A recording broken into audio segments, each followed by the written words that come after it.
Awesome. Okay. Well, welcome to essay or exam 3, essay 2. I'm just going to be going over these questions. So, okay, the first one is explain the pressure volume curve for a single cardiac cycle. Include descriptions of inotropy, afterload, and preload.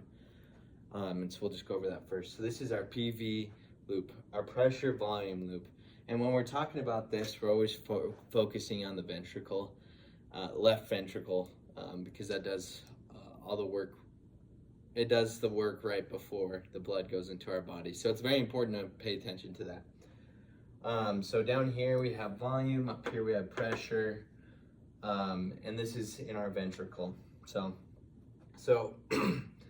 when our ventricle's at rest, it got everything out it could. That's about 50 milliliters right here on the bottom. And then at this corner, we have the AV valve, or the atrial ventricular valve, bicuspid valve, opens up and introduces a ventricle, left ventricle, with more blood. And so we see an increase in volume because that opened up, all that blood rushed in. And then at this point right here is when we see the AV valve close. And when we see that close, of course, we're going to see a spike in pressure because now it's a closed system. And so that pressure is going to jump up and increase quite a bit. And then, and so we call that isometric contraction.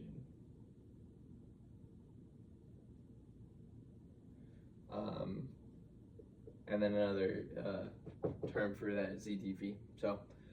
So that pressure increases until, like we described last time, the aorta has more pressure until the ventricle surpasses that pressure to open up the semilunar valve. So the semilunar valve opens up, the blood leaves the ventricle and goes into the aorta, and then this is where the semilunar valve closes. So we see that decrease in volume, and then when the semilunar valve closes,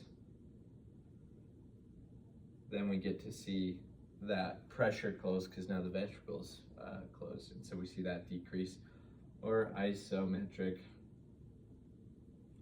relaxation, or ESV. Okay. Now this unit right here, this ratio is really important. This calculates our stroke volume, which is part of another really important equation, which I'll write over here, which is cardiac output equals heart rate times stroke volume times stroke volume. So this is an important equation because we need to know how much the heart is pumping out. And we already talked about heart rate, you know, how fast the heart is pumping, but also we need to know how much is pumping out of the heart. And so this equation helps us with the stroke volume because we take the final minus the original volume, and that tells us how much of the blood was pumped out of the body, of the heart, during one cardiac cycle. And so that just is kind of an overview on the volume, pressure volume curve that we see in the cardiac cycle. So the next thing we're going to go over is inotropy, and it has to do with the same curve right here. So if we draw a line from the semilunar valve when that closes to the corner, that gives us our inotropic line. And so if we pull out the line, it looks like this: pressure, volume. So this kind of tells us the kind of the slope to the line, or how much of the blood is leaving the body. And the inotropic line is important when we're trying to figure out the mean,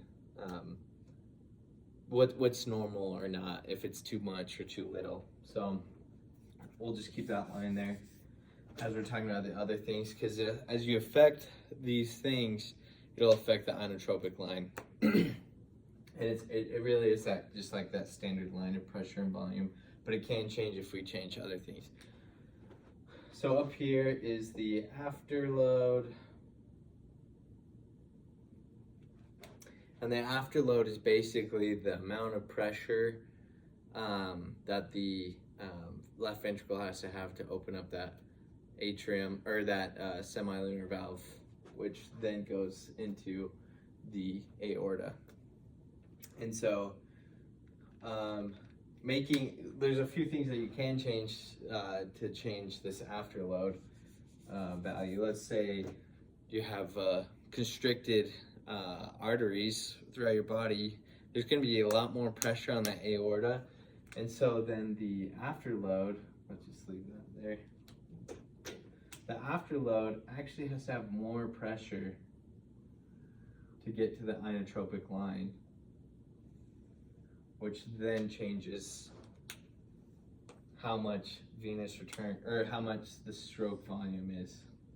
So that makes sense. So we need more pressure to pump more out, but if it's following the inotropic line, we'll hit it sooner, the amount of pressure, and that will give us a decreased cardiac output. And if we do that the other way, let's say our arteries are fully dilated, there's not a lot of pressure coming back to that aorta, the afterload doesn't need to be as much, and so we get a thicker top right here volume, so more of the blood's pumped out, so that means your stroke volume increases, which means a bigger cardiac output. And so afterload is important to figure out the pressure, which, as you can see, can also help us figure out the cardiac output, because that's an important thing that basically everything that we're talking about with the PV loop has to do with cardiac output, because we know that if we can affect the cardiac output, that can treat a lot of symptoms and stuff. So, okay, one more topic on this.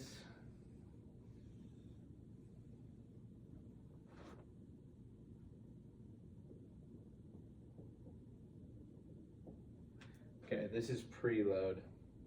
So just like afterload, the amount of pressure it takes to get from the pressure to be higher than the aorta to pump out the blood out of the left ventricle, this is how much volume the left ventricle can hold to then put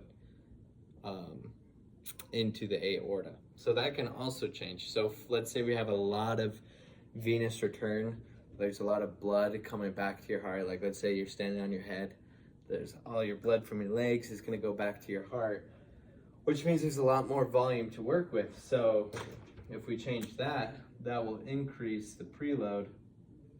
And let's say it still goes up to the same afterload. It has the same, it goes back to the 50 milliliter volume because we're keeping up with that inotropic line. That will increase the stroke volume, which will then increase your cardiac output. So we can also see if you have like a hemorrhage where your arteries are severed, you're gonna have decreased blood volume, which means you'll have a lesser preload, which means you'll have a lower stroke volume, which means you have a lower cardiac output. And so we can see that these three things, inotropy, preload, afterload, plays a pretty big role in cardiac output. And we know that that's pretty important, how much the blood pumps out. So, okay, awesome. The next thing we're gonna go into, it's called the Baroreceptor. Yeah, reflex. And so this is the question. Describe the baroreceptor reflex and how it works. Yes, okay. Explain the variables that regulate MAP, which I'll explain to you. Explain how the baroreceptor reflex works. Okay, yeah, let's do that. So we have our normal heart. I'll start over here so we got some room to work with. We have our heart. We just talked about the PV loop, pressure volume loop. The left ventricle just pumped out a bunch of blood into the aorta. The aorta is then taking it to its arteries. These are really poorly drawn arteries. My bad. There we go. Something like that. Okay. So blood just went into the arteries. And here's where the baroreceptors come into place. So these receptors are in our aortic curve, and these are carotid arteries. Anyways, there's these. Sorry, give me just a second. There's these spots in those arteries that also have receptors. And so these are where we're gonna find that reflex. So these baroreceptors are stretch receptors. And so they get to feel the pressure that comes with the new blood coming in. And that's important because you don't want that pressure to be too much. So they will affect MAP, mean arterial pressure. So kind of like the average pressure within the arteries. Let's draw this bigger. And those equal what we just talked about, cardiac output times peripheral resistance. So peripheral resistance we went over in the first exam. That's kind of like vasodilation constriction. So we'll go into that. So basically these receptors will send a signal to the brain. Just imagine that's a brain. And the brain will work through the parasympathetic nervous system and the sympathetic nervous system to affect mean arterial pressure within the arteries. So we already know that cardiac output is heart rate times, what did I just write? Heart rate times stroke volume, there we go. For peripheral resistance, we get a different equation. We get 8 times viscosity times length. So viscosity of the blood and length of the arteries over pi r, lower r for like radius of your vessels to the power of 4.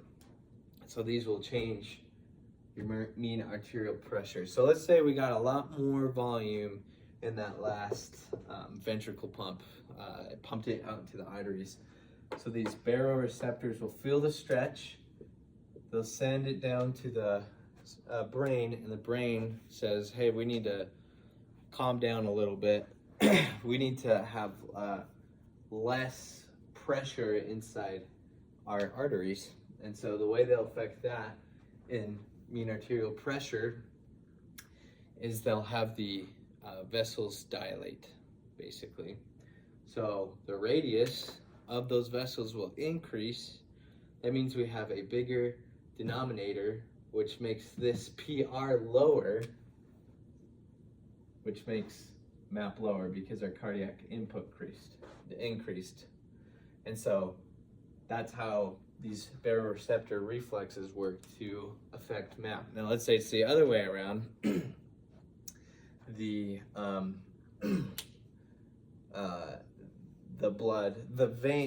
ventricle, left ventricle did not pump enough. It's feeling really loose. And so it'll go to the brain and it'll say, hey, we need to increase one of these things. So it could vasoconstrict, or it could also increase the heart rate. Those will both give us bigger numbers there because we want to increase our mean arterial pressure. So basically, these baroreceptors will communicate with the brain, and the brain will use the sympathetic, parasympathetic nervous systems to affect heart rate, the radius, and viscosity and length. Those are not things the brain can change, but I mean, if your veins or arteries get shorter, obviously that's going to decrease the numerator, making that a bigger number, or if you make it less viscous, you make it a lighter, thinner, then that will also affect your PR. And so that's kind of important to know, because let's say like high blood pressure, sometimes the medication that they take are blood thinners to lower that arterial pressure on their arteries. So the more you know, I guess. So okay, last kind of spot, I guess, we're going to talk about is explain the mechanism by which fluids normally move out and into capillaries. Describe the various forces involved, hydrostatic and colloid osmotic pressure, and how these forces differ at the arterial and venous ends of the capillaries. Then give one example of edema and how it's caused. Okay. So we're just going to draw out just the very basic capillary, okay? So we have the aorta, then it goes into like, and I'm just saying this is a capillary, but we have the aorta, then it goes to arteries, arterials, I think is what they're called, and then capillaries. So this is the artery side, this is the vein side. We have this muscle right here called the pre-capillary sphincter. Yeah, which is important because that affects one of the major parts of the capillary. So we'll have a lot of pressure coming on this part right here. So the sphincter is important to keep that blood flow controlled, because if we didn't have the sphincter, then the pressure of the arteries would just punch right through the capillaries, and it actually probably end up breaking the capillaries, because the capillaries are super thin. They're like the single cell layers that span the whole thing, so that things can easily flow in and out of the capillaries. So okay, the first thing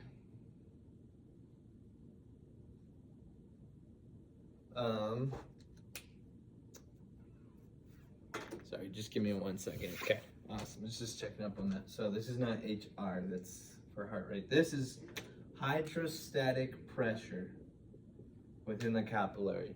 So just like arterial pressure, hydrostatic pressure is the capillary being filled and how much that pressure is. So also, there's these channels on the membrane of the capillary, and these let things like water, sodium, ions, like really small things to just flow very freely, because like I said, the capillaries need to take basically what's in the blood and give it to the body, and so that's very important to have things being able to leave easier. So and so the things that don't leave though are albumin, which are proteins within the blood. These proteins are too big to leave through the channels, and they're also very important for the colloid osmotic pressure. This is also known as the BCOP, blood colloid osmotic pressure, the albumin. And so just like we were talking about earlier, with like osmotic pressure and stuff like that, in the first exam is the water goes where the solutes are, and this also helps with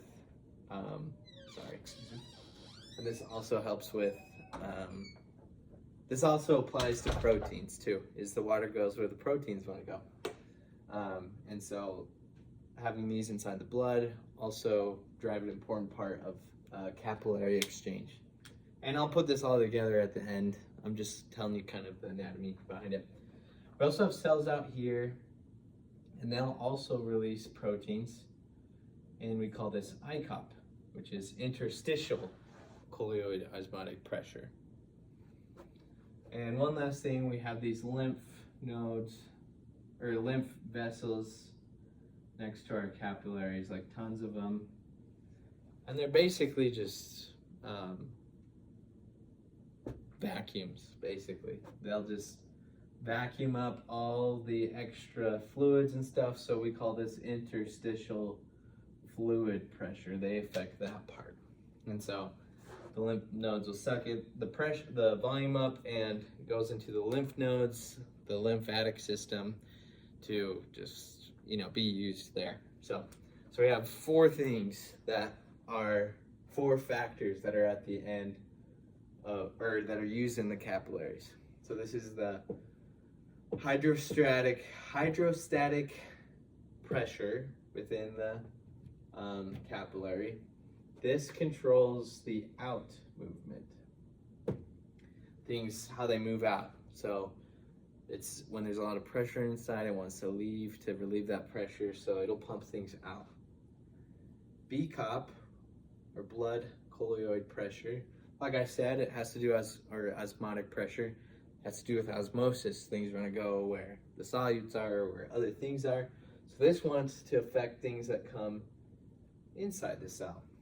ICOP, same thing as BCOP, but they're outside of the cells. So ICOP works for things outside of the cell, and if you can think of these like a vacuum, they're gonna suck things out of the capillaries. So interstitial fluid pressure has to do with out. So that's how this works. And one other thing that we discuss is the HP, the hydrostatic pressure at the beginning of the capillary, is a lot more than at the end. So it's like 10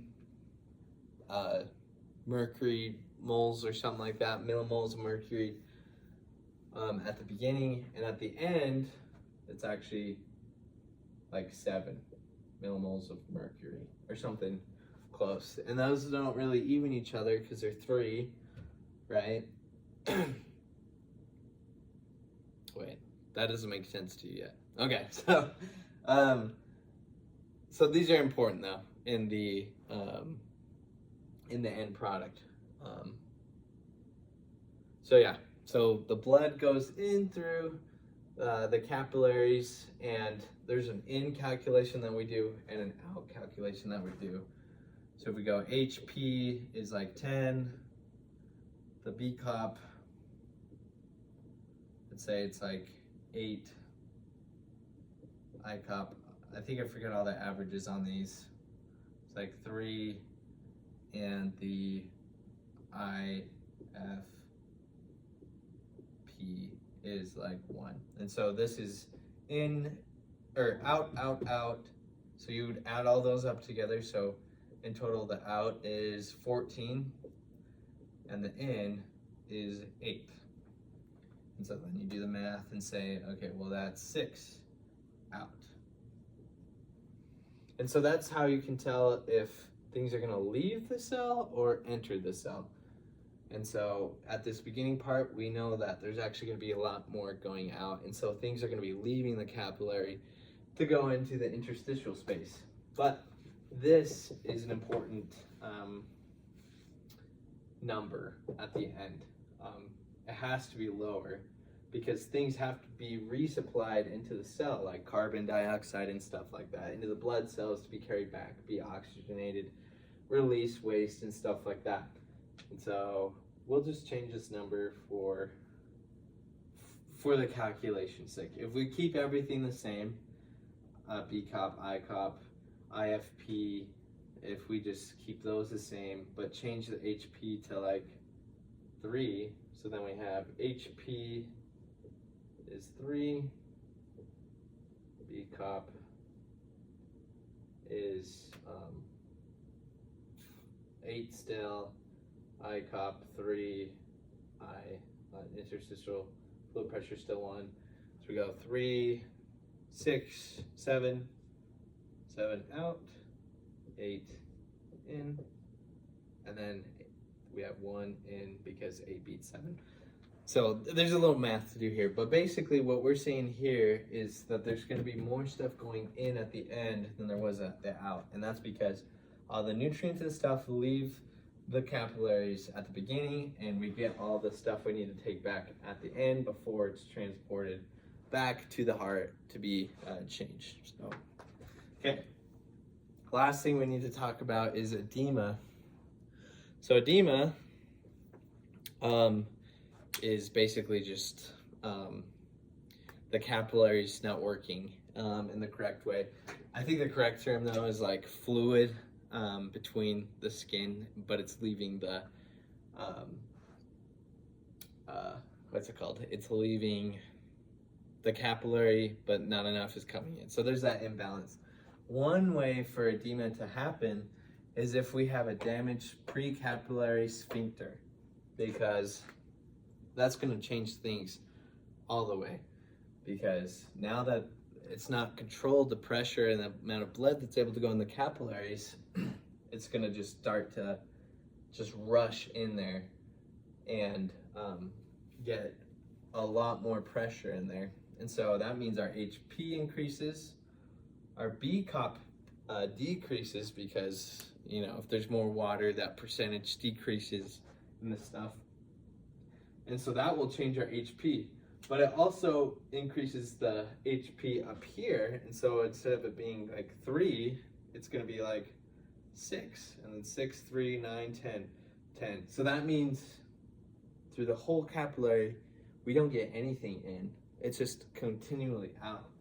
And so if we don't get that in, our body can't maintain the homeostasis we need with these capillaries. So that means we're going to get tons and tons and tons of fluid on the outside. So that's where we see a lot of like swelling and stuff like that. You could probably see this if you get like, I'm trying to think of a good example of this. This precapillary sphincter damage is maybe like a bruise or something, or a strain, or pulling something. These muscles, the sphincter has to be damaged in some way, and then that will just cause swelling.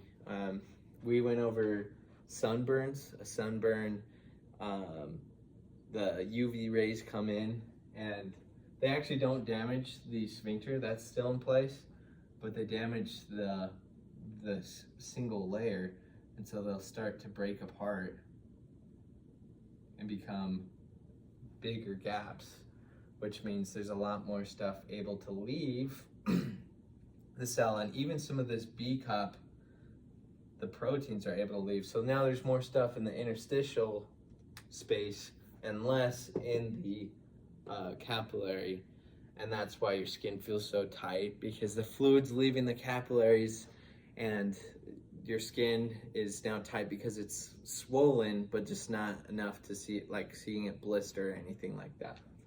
And so that's kind of edema. That's the cardiac cycle pressure volume loop, which is important for cardiac output. And then those baroreceptors make sure to keep MAP under control, mean arterial pressure.